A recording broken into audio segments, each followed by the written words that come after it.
का उद्देश्य नहीं है। तो भगवान बोले लेकिन तुमने तो माफी मांग ली, लेकिन मेरा धनुष एक बार तन गया तो बिना चले ये मानेगा। भगवान राम ने वहां पर ये शब्द कहे हैं। तुलसीदास जी ने इसका वर्णन नहीं किया, लेकिन रामायण तो सतकोट पारा, तो रामायण तो बहुत है और ग्रंथों में है। तब उसने बताया प्रभु यहां से काफी दूर दैत्य लोग रहते हैं, वो बहुत लोगों को संतों को यहाँ परेशान करते हैं, तो आप अपने बाण को वहां छोड़ दीजिए, उनका संहार हो जाएगा, उनका उद्धार हो जाएगा और यहाँ पर लोग सुखी हो जाएंगे। भगवान ने वो बाण वहां छोड़ा।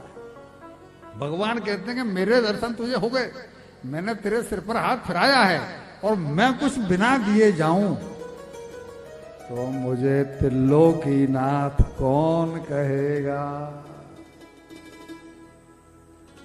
भाई कोई बड़ा सेठ आ जाए, मंदिर के सामने भिखारी बैठे हैं, वो बिना उन्हें दिए लिए चले जाए तो वो भिखारी कहते हैं कि भैया ये काय का सेठ है, ये काय का सेठ है, हम भूखे प्यासे लंगड़े लूले यहाँ पड़े हुए हैं, इसने इतना भी नहीं किया कि कम से कम खिचड़ी तो बांट जाता, 5-5 रुपए तो दे जाता। तो भगवान को चिंता रहती है, सुन रहे हैं ना आप, भगवान को चिंता रहती है, भगवान की जेब फुलफुलाती हैं कि मुझसे कोई ले ले, लेकिन कोई भगवान से कह तो सही मुझे दे दो, अंदर से आवाज तो निकले, बस जबान से नहीं, जबान से निकलती है, अंदर से आवाज। भगवान दें कैसे, उतना ही देते हैं जितना कि रोटी पानी। प्रहलाद जी भगवान की आज्ञा है, आज्ञा मीन्स प्रधानमंत्री तो यही कहता है मंत्रियों को कि भाई जरा समझ लेना ये काम को ऐसे होना चाहिए। तो मंत्री लोग क्या करते हैं, उनका ऑर्डर मान लेते नहीं मान लेते हैं।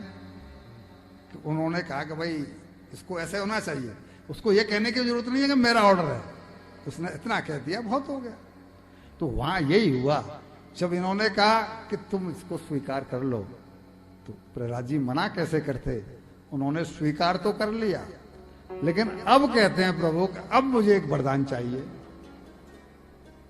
भगवान बोले कमाल का चतुर आदमी है भाई, क्यों कि अभी तो तूने बोला कि मुझे कुछ नहीं चाहिए, जब मैंने तुझे एक मनवंतर का राज दे दिया तो अब कह रहा है कि एक वरदान चाहिए। तो तू तो कह रहा था मैं ऐसा वरदान दो कुछ मांगने की इच्छा ना हो। तो प्रभु जो आप देना चाहते थे मुझे वो नहीं चाहिए।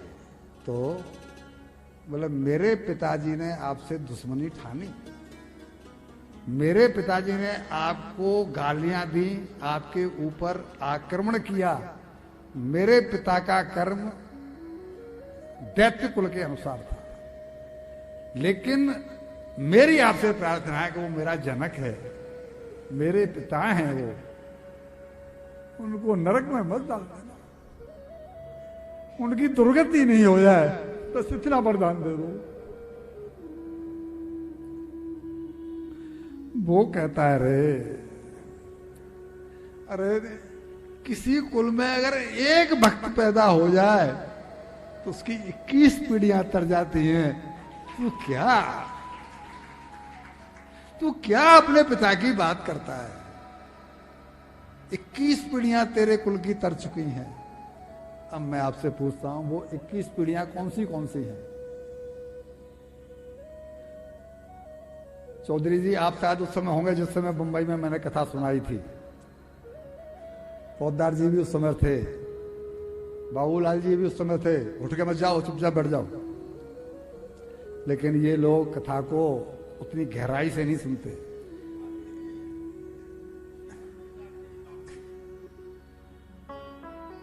उन 21 पीढ़ियों की गिनती ऐसे होती है, एक तो मातृ पक्ष की, मतलब ननिहाल पक्ष की, वहां से क्या मिला, माता मिली, भक्त को वहां से माता मिली। और 7 पीढ़ी ससुराल पक्ष की, वहां से क्या मिला, पत्नी मिली। माता ने जन्म दिया, पत्नी ने भजन करने में सहायता की। सेवा अगर पत्नी नहीं करे तो आदमी भजन कर पाएगा, बाधक बने तो आदमी भजन कर पाएगा। और 7 पीढ़ियां अपने पिता पक्ष की, ये इस तरह से 21 पीढ़ियों का मेल है यानी पत्नी को भी, पत्नी के खुद को तो मिल ही गया, पत्नी के मायके में भी 7 पीढ़ियां तरेंगी।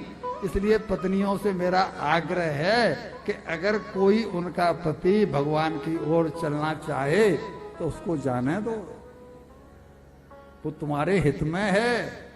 तुम्हारे मम्मी पापा तो यही कहेंगे कि लगता है दामाद का दिमाग खराब हो गया है, तो धंधा पानी छोड़ करके और जा करके भगवान की भक्ति में लग रहा है।